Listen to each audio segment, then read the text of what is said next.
time, but no, I don't know which one it is.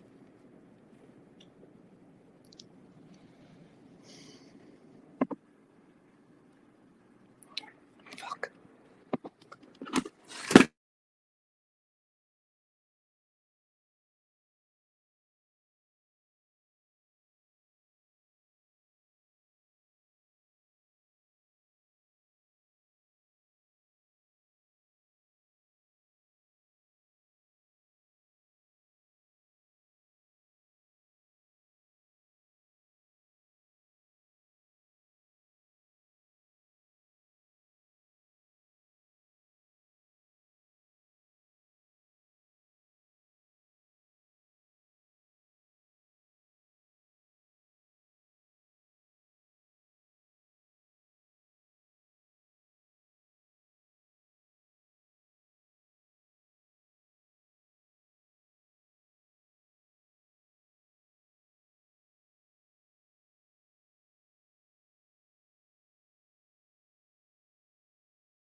Hi, everybody. Can you hear me?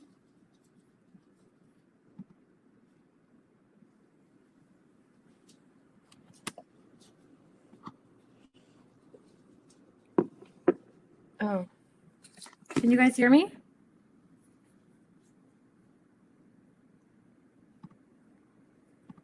Okay, perfect. We're having some technical issues, so I'll be back in a few minutes. So I'll be right back. Or just my whole other computer just completely died, and it has the presentation on it. So 1 second, I'll be right back, and cross your fingers.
Well done.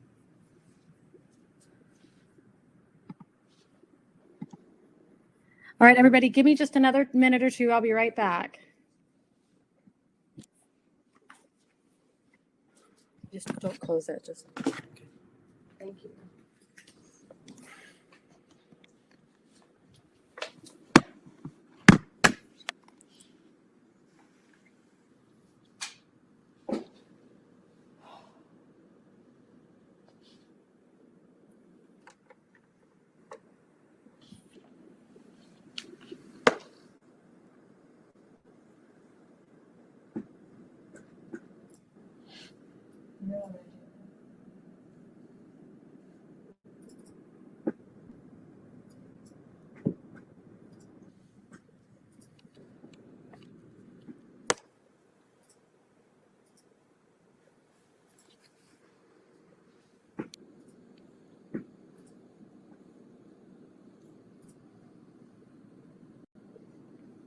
Hello? Hello?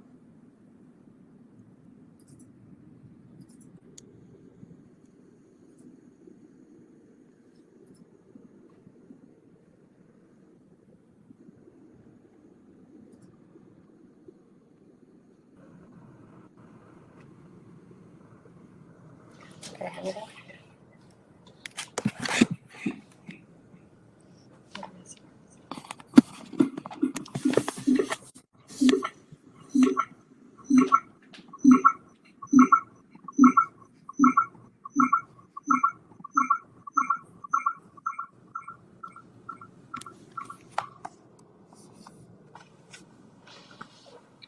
Okay, can you all still hear me?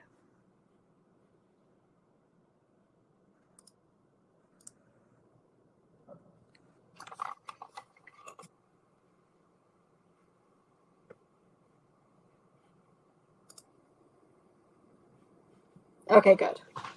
All right, good. Thank you so much. All right, sorry, I was having just some massive issues, but all of a sudden, like one of my outlets went out.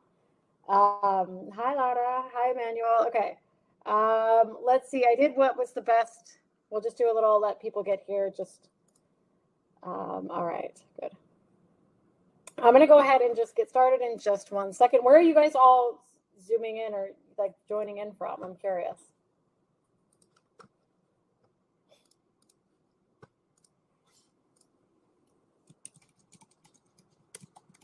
Put it in the chat.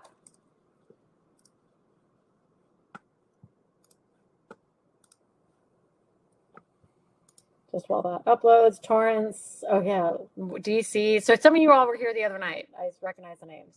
Oh, Michelle, you're in South Florida. I'm in New York, LA, San Diego. Where in San Diego, Laura? San Gabriel Valley. Ooh, Monterey. My mom's from Monterey. Chicago. Got some people from all over. What bar exams are y'all taking? Saurabh, you're in India. I knew that. Altadena. Let's see what these.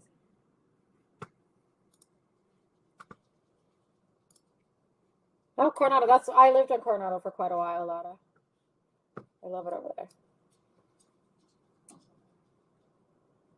California. Are you all taking California? What other jurisdictions are you taking? A lot of California.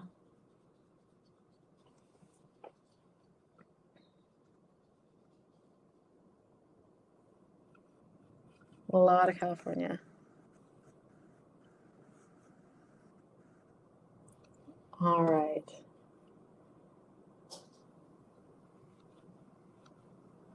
Good, good. Anybody's taking a bar other than California?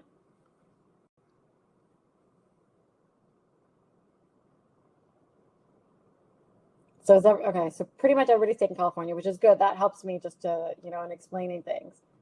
All right, so I'm going to go ahead and get started. So I have another one of these that I've done, and I do cover some of the same tips, but I actually added quite a bit more for this evening. So let me start that. All right, can you all see the slides? Oh, Lakshmi, you're doing UB. Lakshmi, which one are you taking?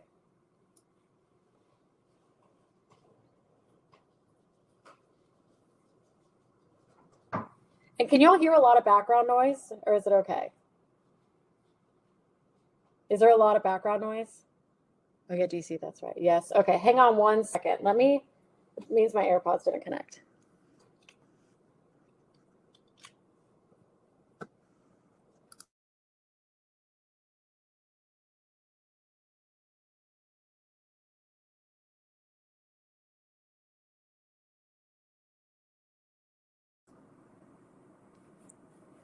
Okay.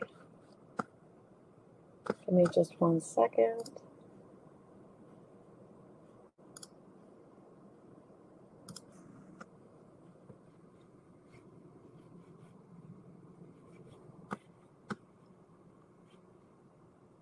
All right, 1 second. I'm going to fix that.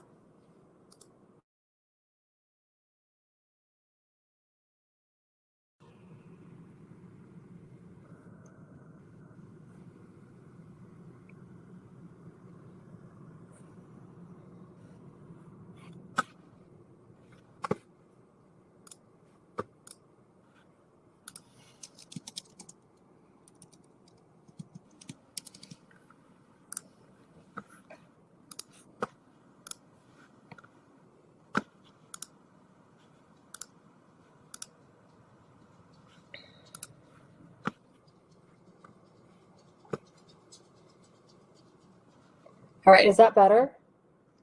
Or is there still a lot of background noise?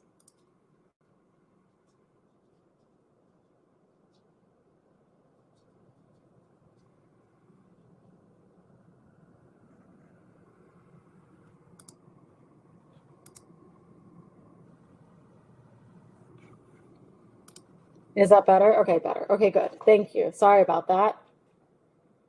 Okay, thank you, Lita. Okay, good. All right, let's go ahead and get started. Thank you for that. Oh, just all sorts of tech issues tonight, which is very fun. All right, start. So tonight we're going to talk about the MBE. What we're going to do is we're going to talk a little bit about the scoring. I'm going to talk about strategy, and then I'm going to go through all of the subjects and give a number of tips on things to really look out for. So that's what we are going to do. So understand the MBE section of your score letter, understand implied absolute. I'm going to talk about some heavy hitter categories. And yes, you will have one question that just came up in the chat. You will absolutely be able to get a copy of my slides in our free workshops course. You do get, if you register, this will be posted, and along with it will be my slides. So give me 1 second, and I will give you a link to get signed up for that class. All right.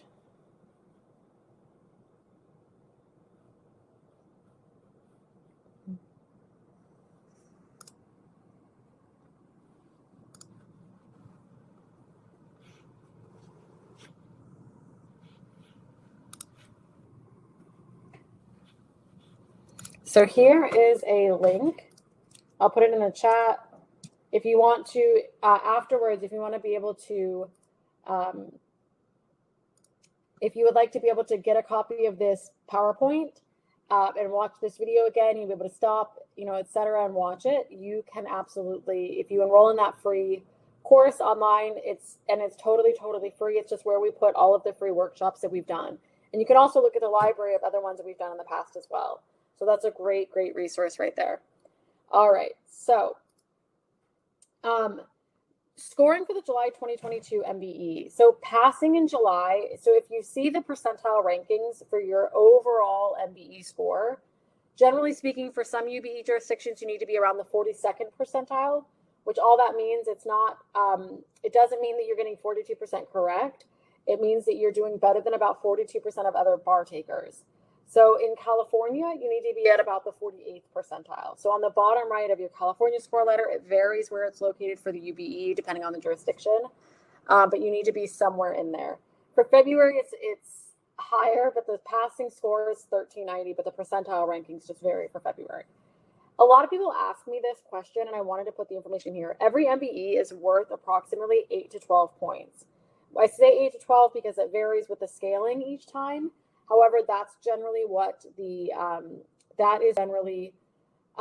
score, or what each MBE is valued at. And we know this based on old scaling tables. The NCBE no longer releases that information, but I have it from years ago. So we know it based on those numbers. So every MBE is worth somewhere between 8 and 12 points. And every single question is worth the same number of points, but just from bar exam administration to bar exam administration, it varies a little bit. So one thing that I want to talk about here is the heavy hitter categories. That's what I call them. So you all know, I'm assuming, that there are 7 subjects tested on the MBE. So you have, Civ Pro, contracts, property, evidence, crim law and procedure, and com law. So you have all of those 7 subjects. But within each subject, not all of the categories are created equally. So you shouldn't study, just all of Civ Pro in the same level of depth. Same for contracts. So with Civ Pro, 2/3 of the questions, and I get this information from the NCBE subject matter outline, and I will give you a link to that here in the chat. So this is a great document to keep and to just kind of have handy. So I'll put the link in the chat. So this particular document right here, and you can pull it up and look at it alongside me. So civil procedure The big categories, 2/3 of the civil procedure questions are based on jurisdiction and venue, pretrial procedures, and motions. So you need to make sure that your scores in those categories are really high, and you need to be familiar with this particular document and what they mean, what topics are tested within jurisdiction and venue. Pretrial procedures, it's a really vague category. I know when I first looked at that, I was like, well, what does that mean? It's just a huge variety of issues. So pretrial procedures, and then also your motions. Contracts. In contracts, again, the heavy hitter categories, half of the contracts questions are on formation and performance breach and discharge. So formation and performance breach and discharge, half the questions are there. In con law, half the questions are on individual rights. In torts, half the questions are on negligence. In evidence, it's a lot more evenly split, but there are more questions on relevance, presentation of evidence, and hearsay. There are more questions in these topics. So we always want to get in there and be precise and make sure, like, whenever you're starting off with your MBE questions, and all of you are here, I'm assuming is one, you're taking the February bar, you're taking an upcoming bar exam. So I'm hoping that, that you're all doing that, or I'm assuming that you are, because otherwise, unless you just find this stuff interesting, I want to spend your Sunday night doing this. But I'm assuming that you are taking the upcoming bar exam. So often what I will do, because I work with people one-on-one for the MBE, I see some of the people that I'm working with here. I work with people. So one of the first things I do is I have you do a diagnostic exam. So in whatever bar MBE program you're using to study. So like Adaptabar, if you're using UWorld, I have a really heavy preference for Adaptabar, even though I have my own program too, which I think is great. Obviously, I created it. However, you have an MBE program. We want to look at your data. So you need to take a baseline test. You need to take a baseline test, and in your review of your baseline, I want to look at your percentage correct in all of these categories, right? In these Civ Pro topics, these contracts topics, these topics within, con law, torts, and evidence. And then, of course, property, these are all equal. And in crim, it's equally split between criminal law and criminal procedure. But you want to take the data, do a big diagnostic test, take the data and say, okay, how am I doing in negligence? How am I doing in my individual rights? And you want to dig into that. So one of the very first things I do when I start working with someone is we're going to do the diagnostic, and I'm going to dissect their MBE questions. So that's what I do, but I'm going to tell you sort of some of what I do for that. So within each of these topics within the subject, if you look at the subject matter outline that I linked in the chat, if you have a look at that, you'll see, well, what is listed under individual rights? Everything, torts, we all know, hopefully, what are all of the topics under torts for negligence. So we know what those are. We should start looking through your questions and look for, in torts, is it everything in negligence that I'm getting wrong? Because it's probably not. Usually what people miss is duty. So it's a lot of duty questions. And then you have to figure out, okay, well, within duty, what am I getting wrong? So you examine the questions and look for patterns in the topics that you're getting wrong, and start with these heavy hitter categories. And so you always generally want to start there and go subject by subject. And I do this with people day in and day out, and I'm also reviewing their questions and looking for patterns, because sometimes people don't see it. Or often that's the case. So, but one of my big tips is to focus on these heavy hitters. And it's not just con law. It's not just, okay, I'm not doing well in individual rights. Dissect your questions, know everything that is covered, and look at those questions in particular, because you probably, you want to be really efficient with your time, right? We don't want to do, more than necessary, and what is necessary is quite a lot, but I don't want you to spend a bunch of time just doing random civil procedure questions when you really need to focus in, and you need to identify what your strengths and weaknesses are. That's a massive, massive thing to do to hone in on your MBE problems. All right, one thing I like to talk about. Now I'm going to get into, so those are the heavy hitter categories. You can find this, I listed here because it's a lot easier to read when I list it out in bullets than it is to read in the NCBE subject matter outline. But that document, the subject matter outline, is something that I usually keep a printed copy of and keep near me because it's just so helpful. All right. So one thing I like to talk about, this is a mistake. So just general, like a big general tip that applies to all MBE questions, right? So we all know about absolutes, right? And you never pick an absolute, right? So you never do that. So you never pick an answer. Well, I won't say never. Generally speaking, like 99% of the time, an answer that has an absolute in it, so always or never, is incorrect.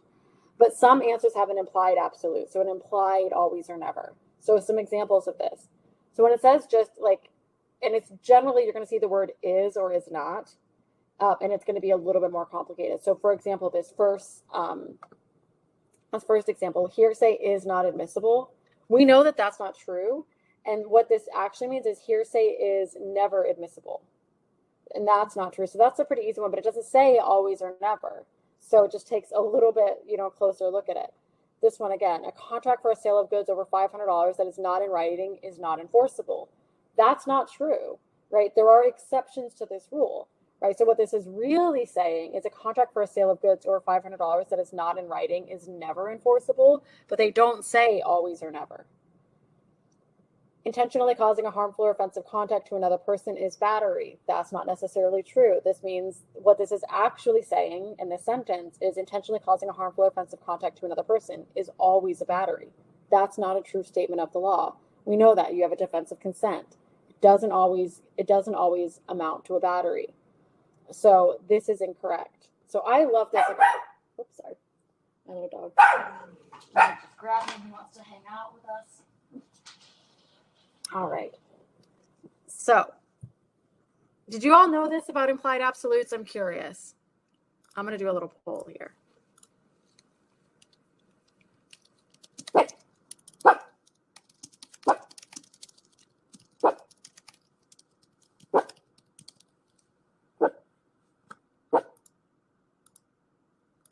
Did you all know this about implied absolutes? I've written about it. I've talked about it. But I'm just so curious. Yeah. Like it sort of blew my mind when I first started doing this stuff. I was like, oh, yeah, I'm glad a lot of you didn't know about it, but that's like a helpful little tip of mine that I love. And there are sneakier ways of doing this. There are definitely sneakier ways of doing this. But I love this little tip. Yeah, sometimes it's hard to remember it in the time pressure. Absolutely. I get that, Sarah. All right.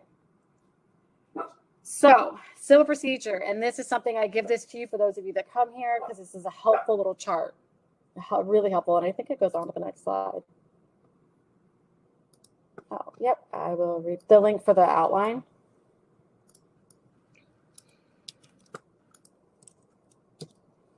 There it is. I just posted the link in the chat.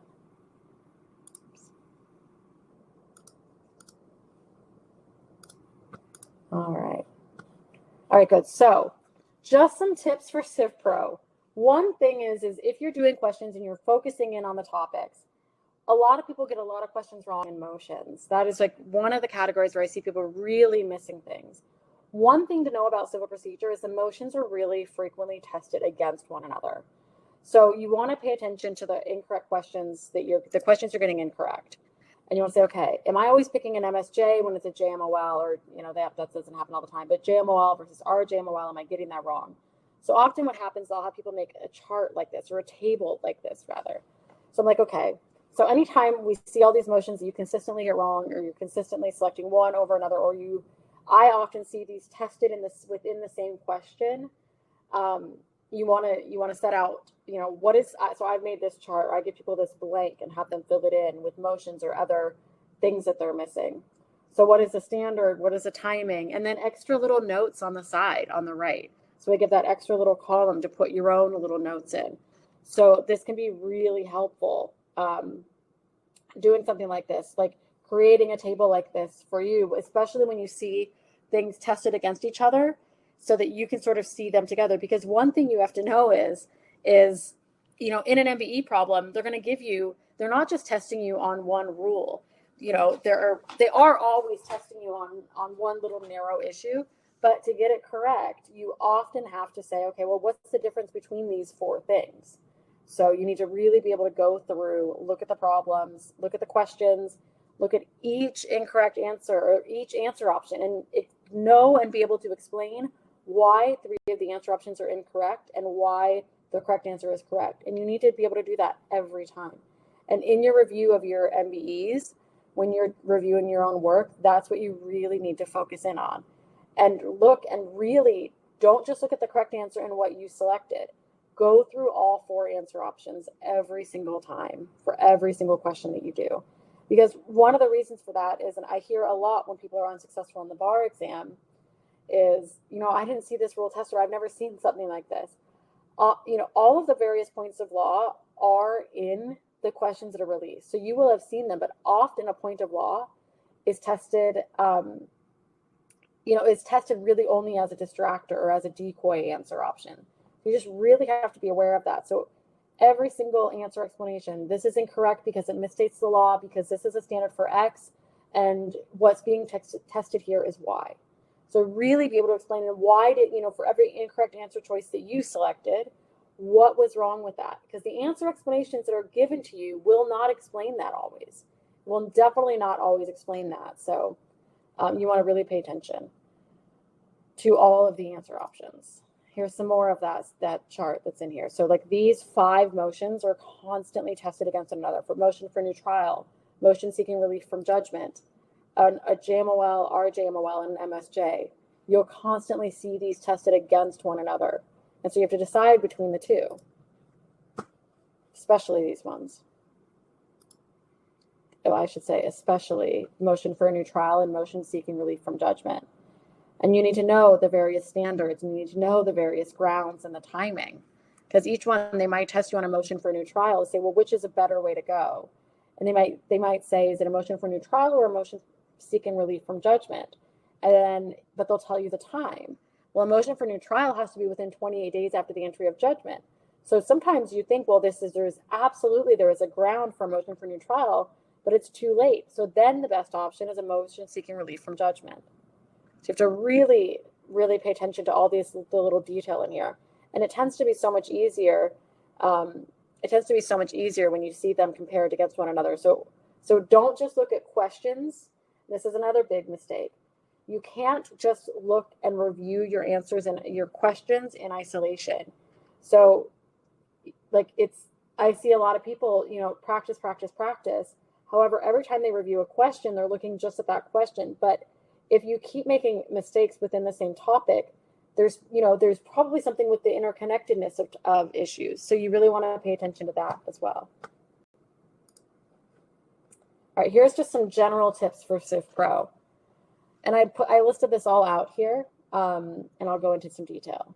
So if the call of the question asks whether a motion for summary judgment will be granted, you have to obviously call to mind the rule for the underlying claim, and you have to go through whether or not the elements are met. So this testing, it's multi-streamed. It's testing multiple subjects at once. So the underlying tort, the underlying breach of contract. So you have to run through the tort claim, run through the breach, run through whatever violation it is, and ask yourself, is that claim met? And if so, do they meet the standard for motion for summary judgment as well? This is another just little tip that, check yourself if you're getting this wrong. So it can seem final, right? A decision on a motion for summary judgment is not a final judgment for purposes of appeal. So we have the final judgment rule when it comes to appeals, but a decision on a motion for summary judgment is not considered a final judgment for appeals. And this is another Civ Pro. So impleader, right? There's impleader, interpleader, and intervention, those 3 I's of joining additional parties. So this is joinder. Impleader only applies if the third party plaintiff, so the original defendant, is alleging that the third party defendant will be liable for indemnity or contribution. So here, it's really a very narrow concept. So people pick impleader, but it's this very, very narrow concept, and people constantly forget impleader, intervention, and interpleader. So this is a good spot to make a chart and make notes. And when you come across these questions, add notes. Okay, this was an impleader. This was proper because. When it's intervention, this was proper because, or this is not appropriate for intervention, and why not? So really treat every little MBE as they are tiny little hypos, but every option, explain why that's, correct or incorrect, and do that before you look at the answer options. And if the facts note that the jurisdiction has abolished contribution, indemnity, or joint and several liability, you can automatically eliminate impleader as an answer option. So this is something where if you're in between two things and you're like, oh God, is it implead or is it intervention? And if they mention this, you can get it down to that last one. Okay, torts.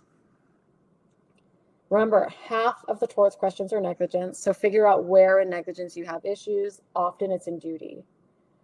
The majority, this is why people are often surprised on the bar.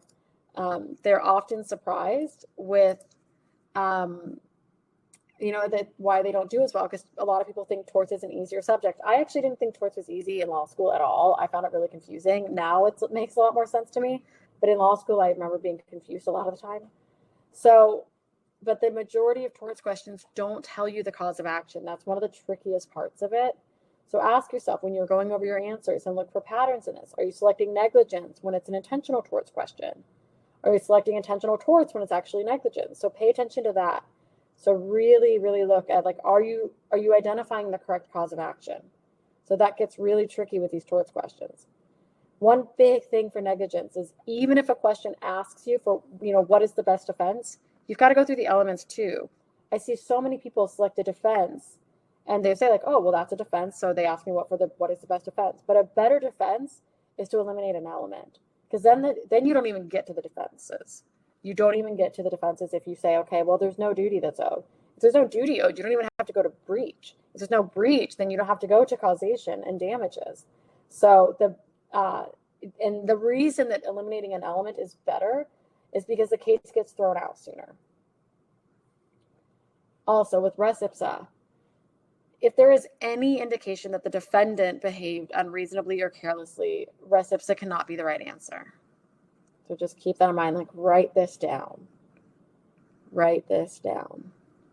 I'll give you a second.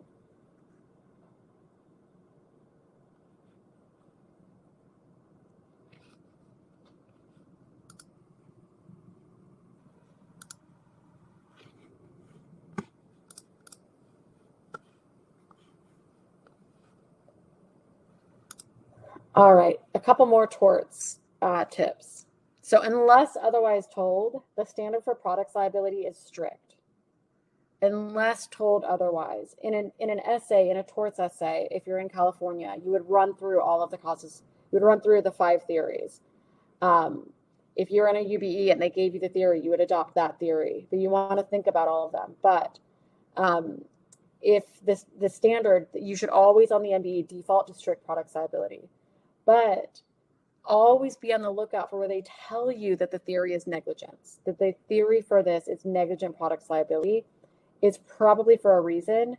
And one of the incorrect answer choices in those instances is probably going to be strict products liability. So this is really just like, I see people miss this question, and I say that that's a reading comp issue is because you forgot as you were going through. And also, if the question does not involve either a product, a wild animal, or an abnormally dangerous activity, so abnormally dangerous, you look for like extermination, blasting activities, stuff like that, then you can eliminate anything that mentions strict liability. And also be aware of defenses to nuisance.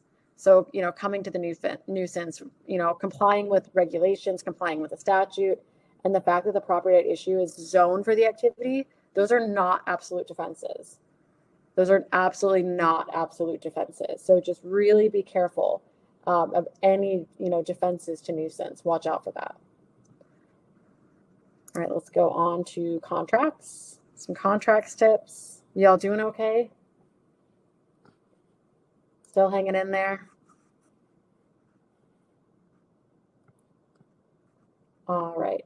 So just some common UCC versus common law distinctions. So I often have people make notes of like, all right, where do you often miss these? But these are some big ones that I see when I'm working with people one-on-one. So it's in modification, right? For the UCC, there's no consideration necessary, but the common law requires consideration. For irrevocable offers, so under the UCC, it's a firm offer. There's no consideration necessary to make it irrevocable, but common law requires consideration. So these are really common things. So, you want to ask yourself, am I in UCC or common law? And then go into that. And keep in mind, are these merchants? So do the special rules that apply to merchants apply here?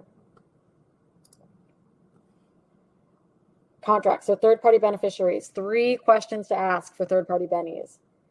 1, is the beneficiary intended or incidental? If it's intended, have their rights vested. And 3, if the rights have vested, could the original promisor have asserted any defenses against the original promisee? So you've got to run through these 3 questions. And what's an easy way to tell that there's an intended third-party beneficiary from an assignee? An intended third-party beneficiary is referenced in the contract or thought about, contemplated at the time of formation. An assignee appears after the contract was formed. It's a big distinction. A lot of people make this mistake when they're doing their contracts questions.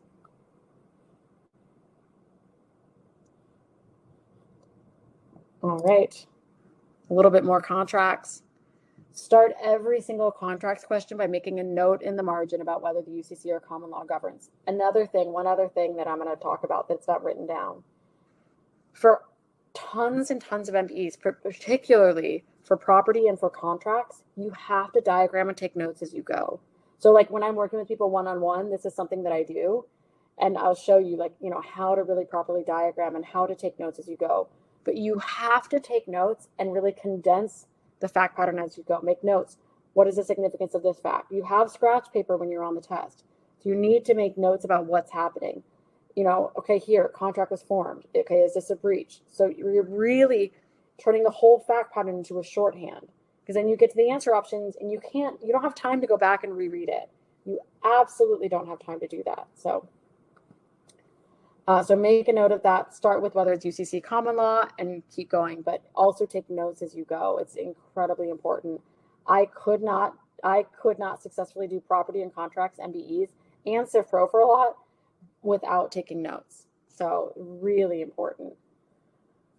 Also, if the contracted issue falls under the statute of frauds, also make a note about that, right? If the facts make clear that the requirements have been met, put a check mark next to it, right? Put a little check mark. And the reason for this is take notes as you go. You are not going to remember this stuff once you get to the fact pattern or once you get to the answer options. You will have forgotten stuff. A lot of people think that they're going to remember everything. And like, how many of you? I'm going to do a poll. I'm just going to say, let's do this.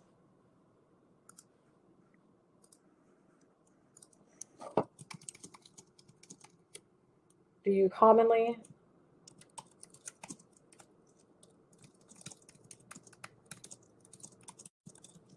how many of you commonly have to like reread a lot, or you do this frequently?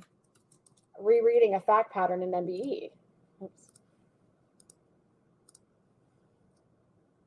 Your little poll, I want to see. Is this an issue for you? It is for me until I started really taking notes on just about on so much, particularly for property and contracts. You've got to keep track of what's going on. So if you don't take notes, you're not going to remember. And then you get to it. And if you take notes and also like make notes of the significance of things, you're going to find that you will track and your time will be more efficient. It feels a little scary to do it because you feel like you're maybe taking too much time, but you are not wasting time by doing that. And it's better that you've already spent a little bit of time, get it right. I'm not saying spend over like 2.5 minutes. That's a waste of time. Generally, when you go longer than that, people's precision tends to go down. Usually a sweet spot is like 1 minute to 1.5 minutes to get them right, to get a question right. So you're not taking too much time by doing this. And also your contracts and your property MBEs, they tend to be really, really long. Remember that you have to average, 1 minute 48 seconds. So you have about 1 minute 48. Some questions are going to take a little longer. Some are going to be a little faster. So evidence questions tend to be really short. Common law questions actually tend to be quite short. So it's okay, as long as you're averaging 1 minute 48, it's okay that you're taking a little bit longer. One other thing about timing, when you're studying now, you need to be doing things timed. Don't take 10 minutes on every question. Unless like I often guide people, like if you're trying to write out why the answers are incorrect, the 3 are incorrect, and why the 1 is correct, that's going to take you longer. But you do want to make sure that you are doing plenty of timed practice because you want to check how are you doing on timing. That's really important. Another thing, you do want to do questions on paper, but it's also really important for you to do to try to not do MBE questions on your phone. There's actually been research that shows that that's less effective. So really try to do it in a focused way.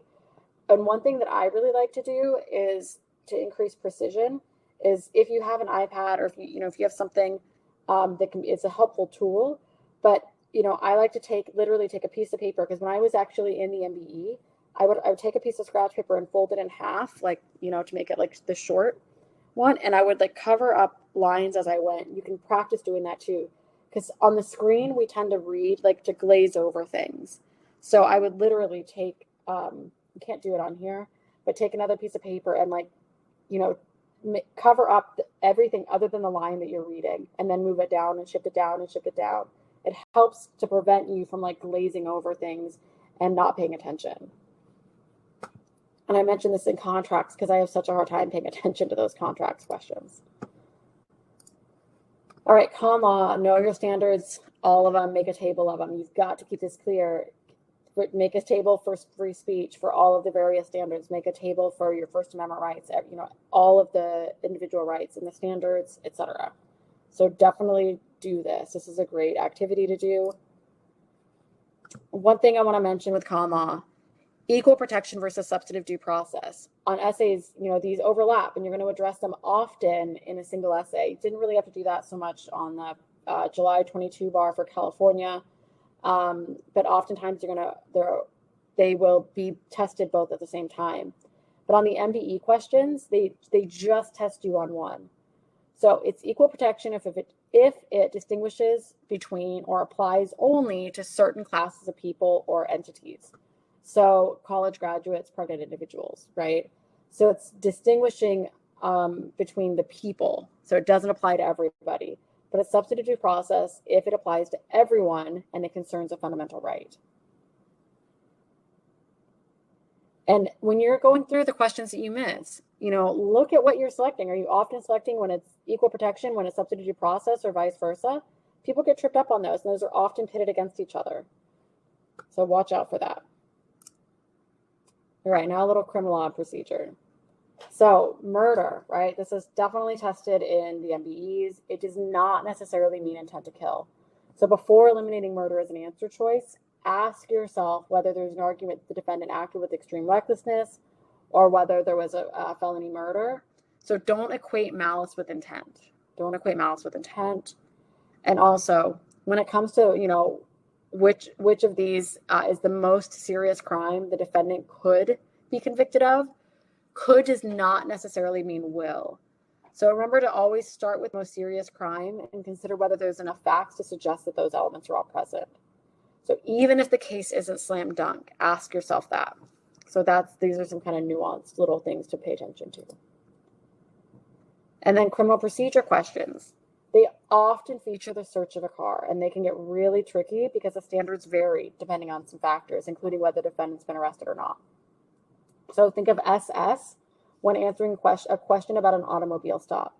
So stopping a car requires reasonable suspicion that a law has been violated. So these are just some sort of like helpful mnemonics, helpful little memory devices here.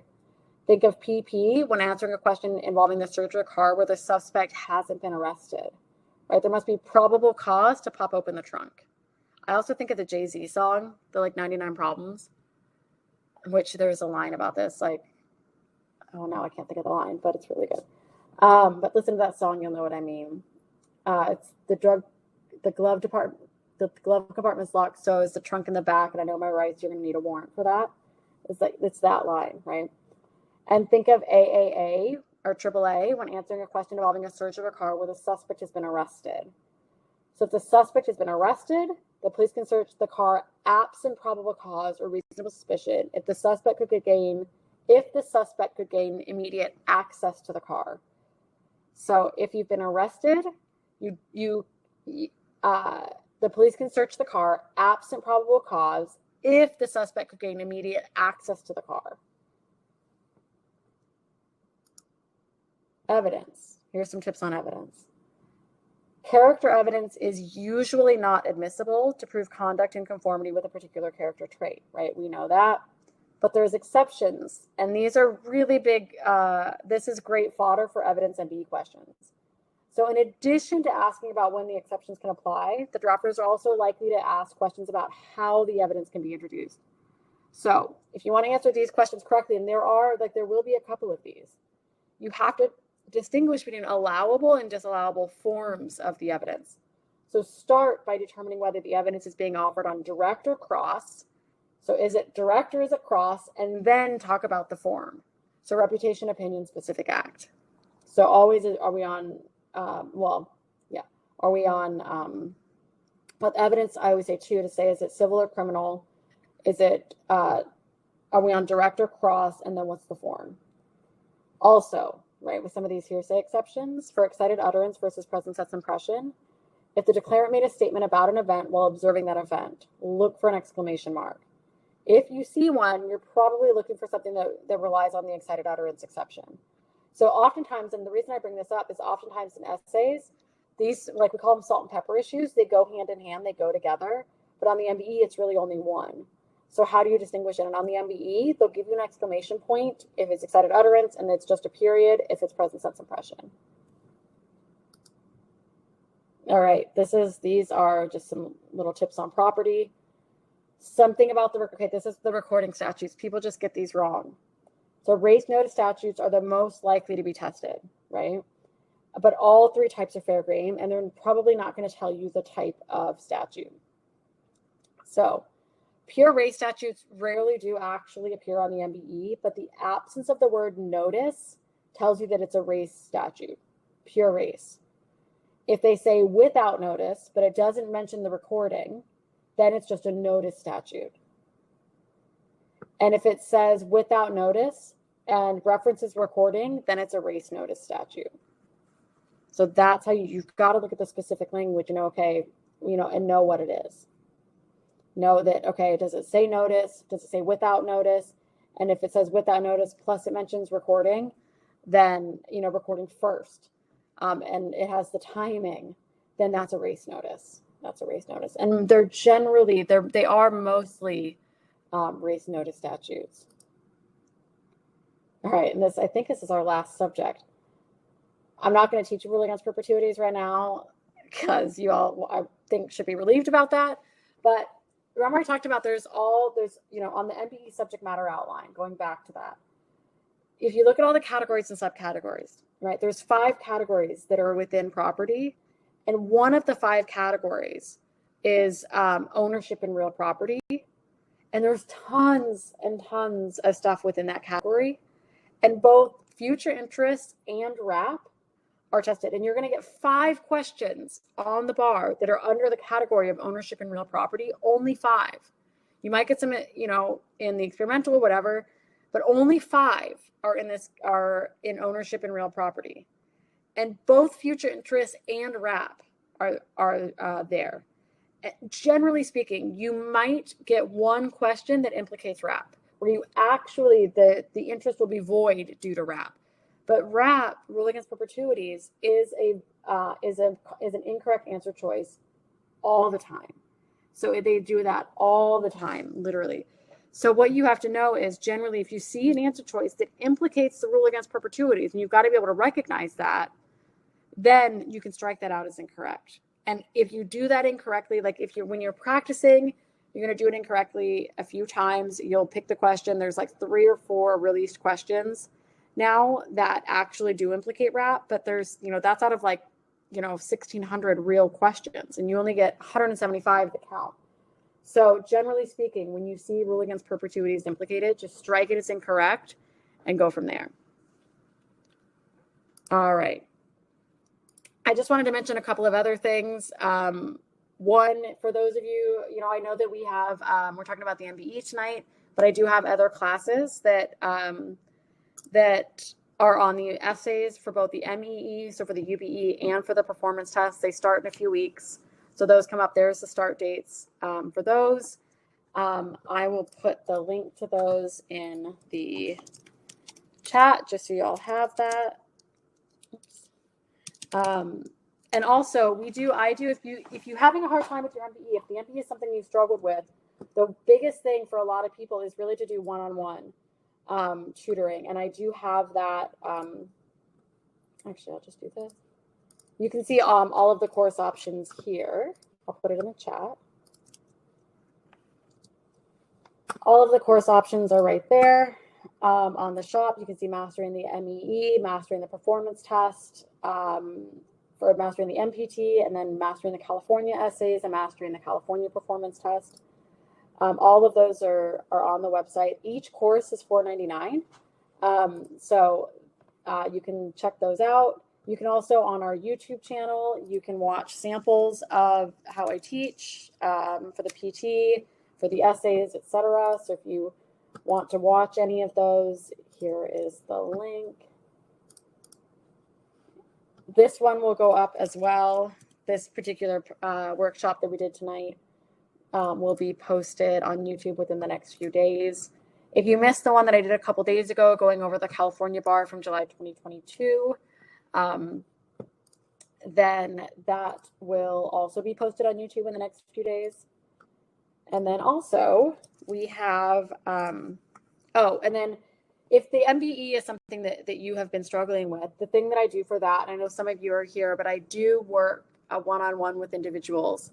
And that really, for the MBE, that really is often the best approach. I will go through and identify the patterns and stuff that you're missing. I will work with you. I will help you to understand why answer options are correct, why they're incorrect. And I will look for the patterns and the incorrect answer options that you're selecting. So we really do a lot of digging in to your MBEs to figure out, what you're not doing right, what you need to improve, and then help you get those, get those points to get over the hump on the MBE.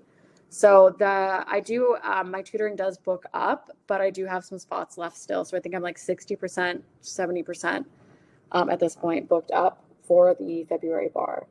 But we also have the essay courses, the PT courses, and then I have some more workshops coming up. So I have the July 2022 California PT Deep Dive is actually tomorrow night. And I'm doing a property essay workshop for California. Most of you here are from California. I'm doing that next Monday.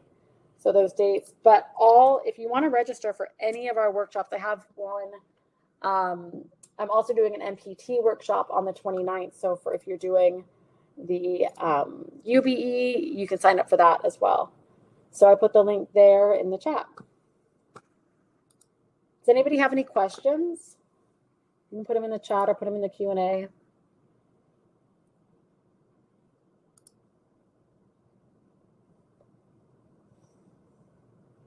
But thank you everybody so much for coming. Glad we're able to kind of keep it tight with, respect everybody's time and let you all get back to studying or back to relaxing before you really dig into studying, etc. I love working on the MBE. I've gone through every single one of the MBE questions multiple times. I've got one set here that I'm like going through again as well. So I hope you found some of these tips helpful. I hope to see you at our other workshops, and I hope to see some of you in classes as well. Thanks, everybody. I will see you soon. Thanks so much. Bye. Have a good night. Thank you. Oh, I've got a question in the Q&A. Oh, thanks, Manuel. Thank you. Thanks, Ferris.